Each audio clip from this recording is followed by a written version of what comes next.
بسم اللہ الرحمن الرحیم۔ محترم ناظرین کرام، ماہ رمضان المبارک کا یہ ایام ہیں، بابرکت ایام ہیں۔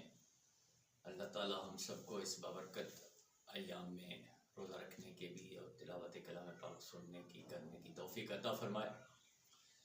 تو کچھ بھائیوں نے اس ماہ رمضان میں کچھ سوالات کیے ہیں۔ ایک بھائی نے سوال کیا ہے کہ وینٹولین کا استعمال ہوتا ہے ان کا، تو کیا اس صورت میں روزہ رکھیں یا روزہ رکھنا معاف ہے؟ دیکھیے، اگر وینٹولین کے استعمال کے بغیر آپ کا پورا دن نہیں گزر سکتا تو آپ کو پھر یہ ہے کہ بھی آپ معذور ہیں، عذر کی بنا پر آپ روزہ چھوڑ سکتے ہیں، اس کا فدیہ دیں، اور یہ کہ آپ روزہ نہ رکھیں اور آپ وینٹولین کا استعمال کریں دن میں، اگر اس کا لینا ضروری ہو جاتا ہے تو۔ اگر پورا دن گزر سکتا ہے تو پھر آپ روزہ رکھیں، پھر آپ کو روزہ چھوڑنے کی اجازت نہیں ہے۔ اور ایک اور بھائی نے سوال کیا کہ اگر روزہ رکھنا ہو، ماہ رمضان ہے چونکہ، اور غسل واجب ہو اور صبح آنکھ دیر سے کھلے کہ نماز فجر کا وقت بھی ہونے والا ہو، تو کیا کریں؟ غسل پہلے کریں یا روزہ رکھیں؟ تو دیکھیے، اس صورت میں پہلے آپ روزہ رکھیں، پھر آپ غسل کریں اور پھر اس کے بعد نماز فجر بھی ادا کریں۔ تو اللہ رب العزت نے اس کے بارے میں قرآن پاک میں ارشاد فرمایا، فَالْآنَ بَاشِرُوهُنَّ وَابْتَغُوا مَا كَتَبَ اللَّهُ لَكُمْ وَكُلُوا وَاشْرَبُوا حَتَّى يَتَبَيَّنَ لَكُمُ الْخَيْطُ الْأَبْيَضُ مِنَ الْخَيْطِ الْأَسْوَدِ مِنَ الْفَجْرِ۔ دیکھیں، جب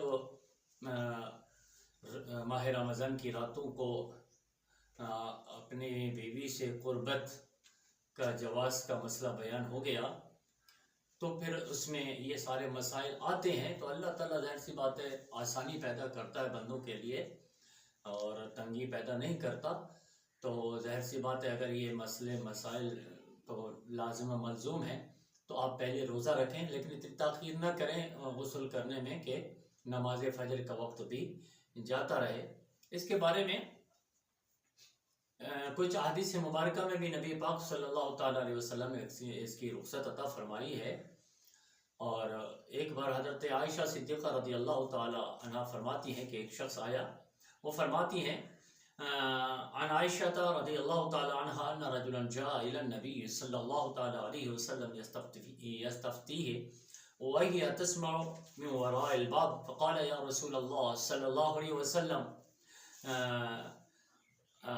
تدرکنی الصلاة وانا جنب فاصوم؟ فقال رسول اللہ صلی اللہ علیہ وسلم وانا تدرکنی الصلاة وانا جنب فاصوم؟ فقالت ليس مثلنا یا رسول اللہ صلی اللہ علیہ وسلم قد غفر اللہ لك ما تقدم من ذنبك وما تأخر؟ فقال والله انی لا ارجو ان اکون اخشاکم للہ وعلیکم بما التقوی۔ حضرت عائشہ صدیقہ رضی اللہ تعالیٰ عنہ فرماتی ہے، ایک بار ایک شخص آیا نبی پاک صلی اللہ علیہ وسلم سے، ایک فتویٰ پوچھا، ایک مسئلہ پوچھا۔ آپ فرماتی ہیں میں دروازے کے پیچھے کھڑی ہوئی تھی اور یہ سن رہی تھی، تو انہوں نے نبی پاک صلی اللہ علیہ وسلم سے پوچھا کہ ہم روزہ رکھیں اور نماز کا وقت ہو جائے، صبح کا ٹائم ہو جائے، تو کیا ہم روزہ رکھیں یا غسل پہلے کریں اور پھر نماز کو حاضر ہوں، روزہ اگر چھوٹنے کا ڈر ہو؟